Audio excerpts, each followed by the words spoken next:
O Instituto Chico Mendes de Conservação da Biodiversidade é uma autarquia vinculada ao Ministério do Meio Ambiente e integra o Sistema Nacional do Meio Ambiente, responsável pela administração de 334 unidades de conservação federais.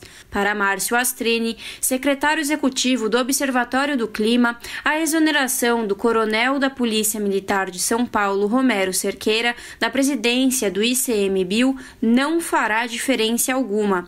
Segundo Astrini, as atitudes do militar eram contrárias à defesa da agenda ambiental. Definitivamente não vai fazer nenhuma falta a quem defende a agenda ambiental no Brasil. O seu mandato na frente do órgão foi marcado por cenas lamentáveis, quando, por exemplo, ele declarou que não queria ver nenhuma nova unidade de conservação reconhecida no nosso país. Ele também chegou a marcar um encontro com pecuaristas numa reserva extrativista no Pará, sabendo que essa atividade era ilegal naquela região. Loteou cargos no ICMBio e chegou até ao ridículo de fazer uma resolução interna determinando quais eram as roupas que poderiam ou não ser usadas pelos servidores para irem trabalhar e que mulheres não podiam usar cabelo solto. Não vai deixar nenhuma saudade, não fez nada de positivo para o meio ambiente, muito pelo contrário. Mário Mantovani, diretor de políticas públicas da Fundação SOS Mata Atlântica, afirma que as reservas ambientais do país são patrimônio dos brasileiros e não do governo ou das instituições. Para Mantovani, o representante do ICMBio está lá por vontade da sociedade, que espera um trabalho de conservação da natureza, que não tem sido feito desde o começo do atual governo. Nós temos que lembrar que todas as unidades de conservação, Parque Nacional, áreas de preservação ambiental, reservas nacionais, todos esses são patrimônios de cada um de nós brasileiros. Não é do governo, não é do ICMBio, não é do governo do estado. Cada um de nós tem uma parte nessas unidades de conservação. E esses que representam o ICMBio são os gestores que nós colocamos lá, mantemos para cuidar desse patrimônio e a gente não está tendo respostas. Pelo contrário, o governo já dava amostras de que não gosta de unidade de conservação, não gosta de terra de índios também, que são uma outra patrimônio da sociedade, que está garantido pela Constituição, são terras nossas.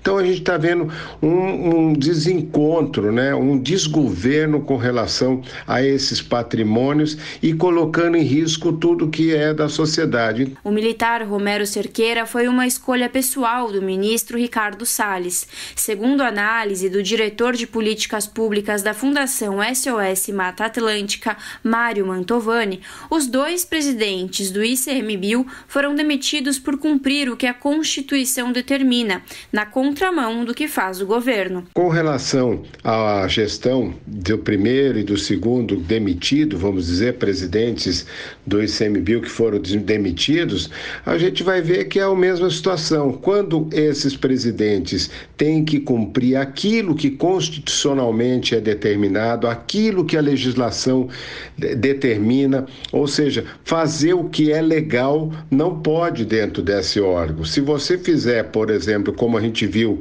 a questão dos brigadistas combatendo incêndio, que foi um dos motivos pela saída desse coronel, a gente percebe que o governo está na contramão, ele está desmontando, acabando com os brigadistas no Brasil, achando que o Exército vai fazer isso. E não faz, não é competência, não tem jeito para fazer esse tipo de trabalho. A gente vê que quando você tira um invasor de uma unidade de conservação, de um parque, é obrigação, é da lei, é crime invadir. E não pode hoje atuar no crime, então não pode multar, não pode atuar.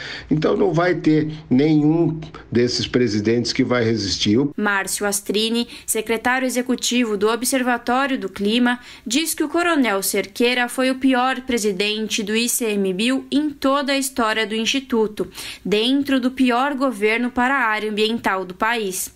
De acordo com Astrini, o atual governo vem, dia após dia, destruindo o nosso meio ambiente. Ele foi o pior presidente que o ICMBio já teve em toda a sua história.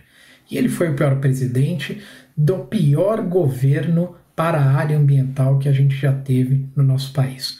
Um governo que promove a desordem, a grilagem de terra, a invasão de terras públicas e que deixou o desmatamento fora de controle na Amazônia.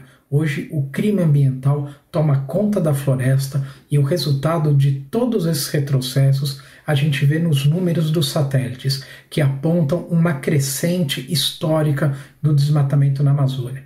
No ano passado cresceu 34% o desmatamento e a projeção para esse ano é que de novo cresça num patamar muito similar.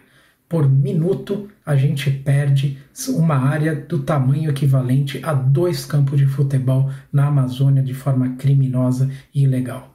Infelizmente, essa é a situação do meio ambiente no Brasil hoje. Larissa Boller, Rádio Brasil Atual. Você está ouvindo Jornal Brasil Atual. As notícias que os outros não dão.